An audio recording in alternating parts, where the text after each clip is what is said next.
Isa mbulunak. Bawa ni nak cuba lebu na uno agam telebu.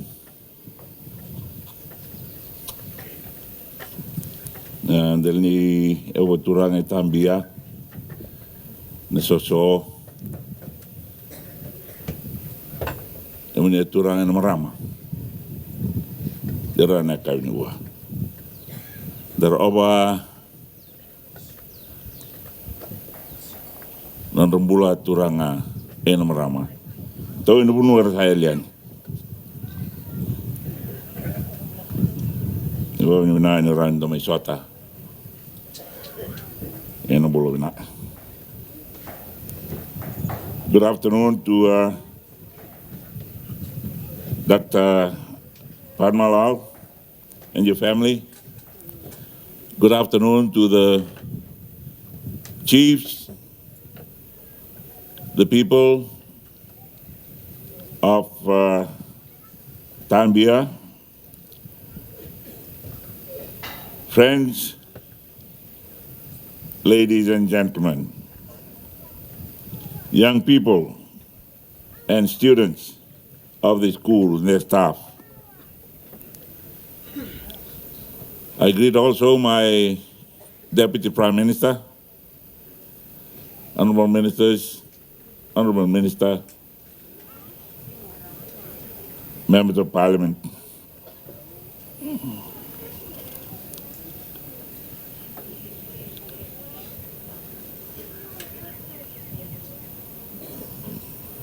My friend Richard started by talking about one of the books that the late Dr. Professor Brij Lal had written.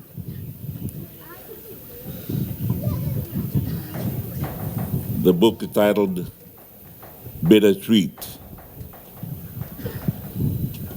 In the second part of his address, my friend, Honorable Deputy Prime Minister, spoke in Hindi for about the same length as he had done in English. And I heard my name many times. So I do not know whether he was referring to the bitter part of the book or the sweet part of the book. And I do not know whether Richard will ever tell me that. But that was the first time we've laughed this afternoon.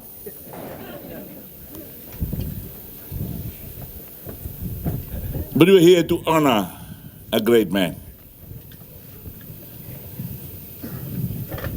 A great man who grew among the cane fields of Tabia. And today we have come to bid our final farewell to that great man. Academia calls him a great man. Those of us who saw him at work now call him a great man. The people we are among this afternoon know him as Brij.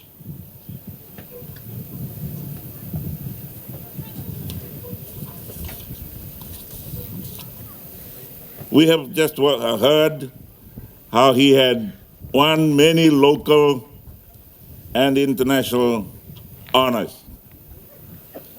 He had won local and international fame as a writer, as a historian, and as an academic. He specialized in chronicling the settlers from India, the Girmitiers, their later history in Fiji, and their politics. The professor was also dedicated to the ideals of democracy, particularly freedom of speech and freedom of expression. That earned him enmity of the Fiji leadership. Some call it dictatorship, that was recently removed from office through democratic processes. The dictator feared the powers of his thoughts and of his words. The flashpoint, as we have heard, came in November 2009, when the professor spoke out against the regime which ordered the Australian High Commissioner, then in Fiji, to go back to Canberra. Those of us who understand international relations found that very, very embarrassing. The High Commissioner was arrested, interrogated, and threatened. Then he was forced to leave, and because Professor Lal wrote about those, he was also forced to leave Fiji. He was forced to leave and return to his academic work in Australia. We heard this afternoon that Dr. Padma followed him into that enforced exile. From where they lived in Canberra and later in Brisbane, they followed events here in Fiji, observing how the regime tightened its grip and created an atmosphere of fear. Like many thousands of Fijians, they yearned for the rebirth of freedom and democracy in their homeland. It was to be a very long wait. My own story comes now into play. I first met Professor Lal in the mid-1990s. I was then Prime Minister. That first and early phase of my career. After the earlier phase of my career, that time as a Democratic politician with the SVT government, or the SVT party, in a coalition government with the General Voters Party. The late leader of the opposition, the late Justice Mr. Jairam Reddy, and I were forced, and then we forged a close working relationship. Mr. Reddy introduced me to Professor Lal, who had earlier been one of my very vocal critics. He recognized, however, that I was genuine in my desire to advance and strengthen democracy in Fiji. I found him to be cheerful, articulate, and patriotic. Cheerful, I could identify with. Patriotic, I could identify with.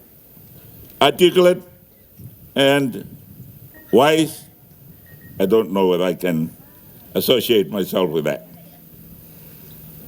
Mr. Reddy and I prepared the groundwork for the appointment of a commission to propose a new constitution of Fiji. Heading it was to be the late Sir Paul Reeves of New Zealand, the former Governor General of New Zealand, and before that, he was Archbishop in Wellington. We of the SVT nominated the late Thomas Ivotora, former Speaker of the House of Reps. Mr. Reddy's National Federation Party nominated Professor Lal as their member of the commission.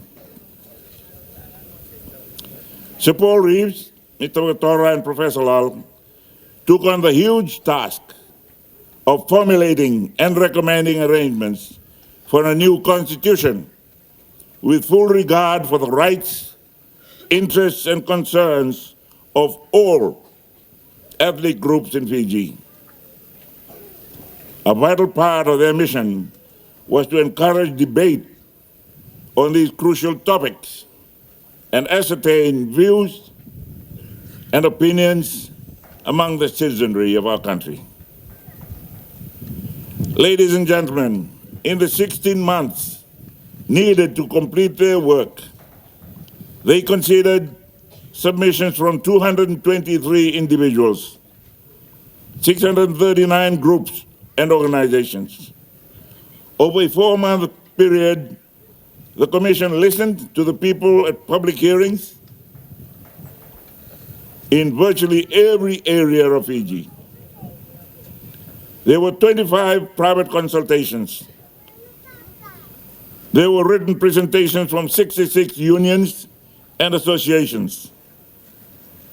Cities and town councils sent in 11 submissions, while individuals and officials of the government and territory bodies contributed 29. A total of 41 research papers were studied. That wasn't all. The commissioners traveled to Canberra, Kuala Lumpur, Mauritius, South Africa, London, New York, Los Angeles, and Wellington to consult with many experts and officials. Ladies and gentlemen, it was a massive exercise in gathering and studying information and conducting consultations to help the Commission do its work. All the material collated and assembled in a report of nearly 800 pages was published. I've mentioned all this to emphasize what is required to properly formulate a nation's constitution. Those who drafted our current constitution should learn from what Professor Brij Lal, the late Professor Brij Lal, the late Sir Paul Reeves, and the late Mr. Thomas Ivotora accomplished, and what the parliamentarians of that time agreed with. From their joint labors and recommendations came a constitution carefully crafted for Fiji's circumstances at that point in our history. It was accepted unanimously by Parliament. It was accepted by the Great Council of Chiefs, and it won international acclaim. I should add that in the first election held under that new constitution, the late Mr. Jairam Reddy and his National Federation Party and I and the SVT were punished by the voters. Mr. Mahendra Chaudhry became Fiji's Prime Minister. Mr. Reddy and I went into political wilderness. I called my journey at that time Hero to Zero. That's democracy. It's not always predictable. The will of the voters prevailed. In late 2021, I decided the time was right for me to seek the leadership of Fiji. My speechwriter right here for the last time. I don't think I'll say last time. I would say again. for me to seek leadership of Fiji again. I had some wisdom from age and experience. I've just completed the Pacific Islands Forum special retreat of leaders in Denarau. We finished last night, and I flew out this morning to be here with you. I was the oldest in the group. When I became Prime Minister in 1992, I was the youngest in the group. And I have had some wisdom from age and experience, both on top and in the wilderness. I could see a prosperous, inclusive, and peaceful Fiji with its diverse peoples united, equal, and free. And so the People's Alliance came into being, and I began a long campaign to replace tyranny with democracy and transform our beloved Fiji. You all know that we teamed up with the National Federation Party, and after the election, SODALPA.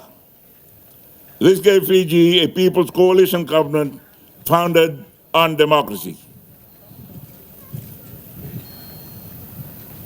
That was cemented and agreed to in the House, on the floor of the House, by the power of one vote. In the lead up to the poll, I was very much aware of the injustice suffered by Professor Lal and Dr. Padma. In my speeches and statements, I spoke out strongly and frequently for their cause and condemned their oppressors. I was only using my one vote. I spoke to my party and I spoke to my coalition partners using my one vote to convince them that that same one vote which gives you the power to do what is right or to do what is wrong, that same power, one vote, I asked them to agree with me. They did, and we're here in Tabia today.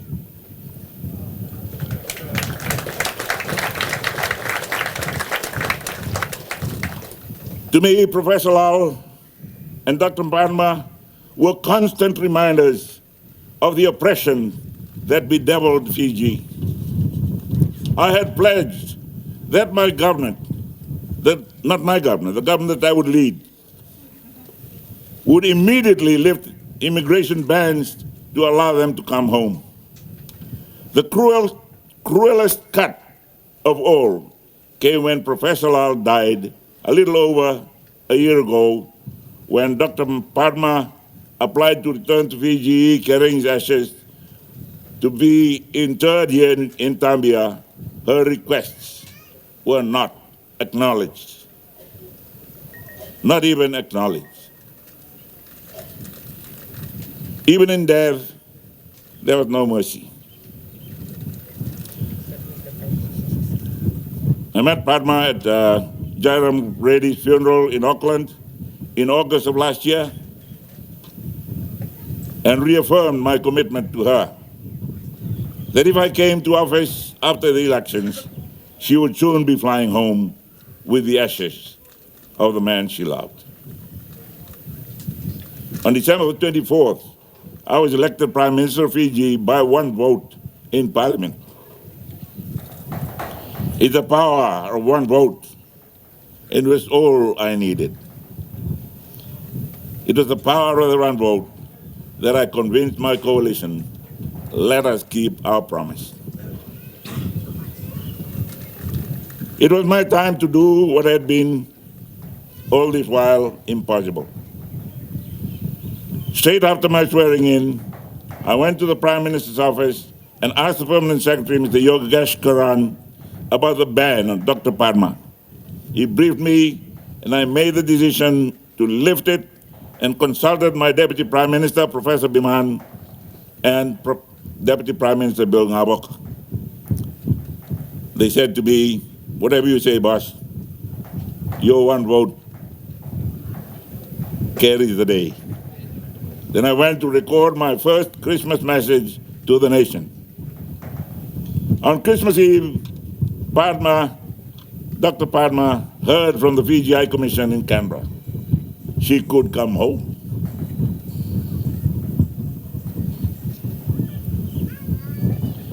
And so here we are in Tabia. I'm duty bound to announce a full official apology. I'm in a position to do that.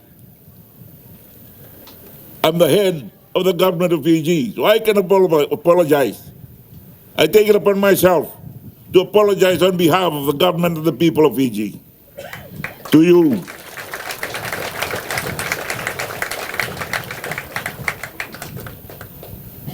We apologize. We're sorry. We are ashamed for the way you and Professor Lal were treated, and promise to you that during our term, such injustices will not be repeated.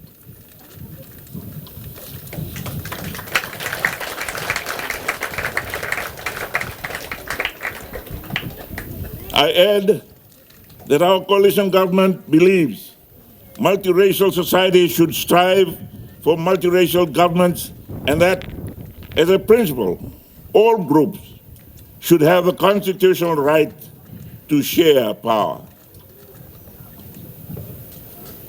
I see before me children from Tabia Primary School, built originally from bamboo, where a little boy called Brij once studied and played games with his friends. To all the children who are here, I say, remember your famous school member. As we say at the school I went to, your OB, the old boy that went to this school. Remember all the things he did after his education here. His brother named Tabia. A lot of honor and glory around the world, not only in Macuata, rest of Fiji and the world. Remember too how much he cared about freedom. Ask your teachers to explain why it is important, and then follow in the footsteps of Professor Brij Lal and become a hero fighting for freedom like he did. Don't let anyone take it away from you. Finally, I remind you that Fiji is our home, yours and mine. It is where you and I belong. You and I and everybody you can think of, all of us, this is our home. Your ancestors from those original Gurmitiers lived in uncertainty, but built a way of life that has lasted. Those who were here first had uncertainties and doubts also.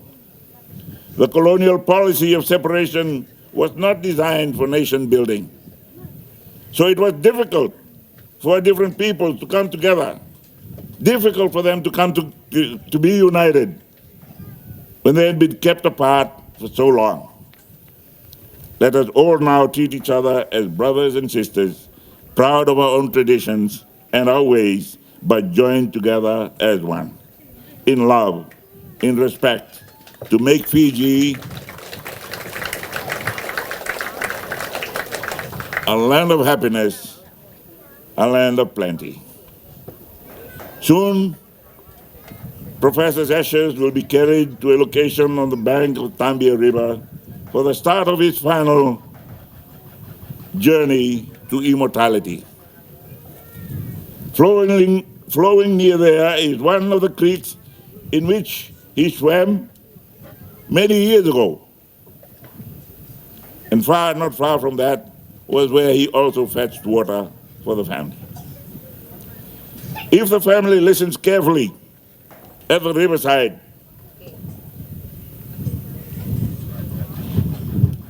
they may just hear, through their grief, the ripples of laughter coming from somewhere.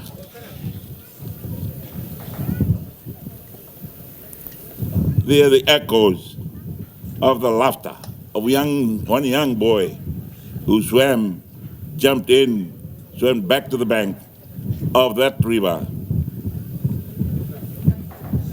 the boy named Brij Lal. He splashed around in that creek. Now he's going to start beginning his journey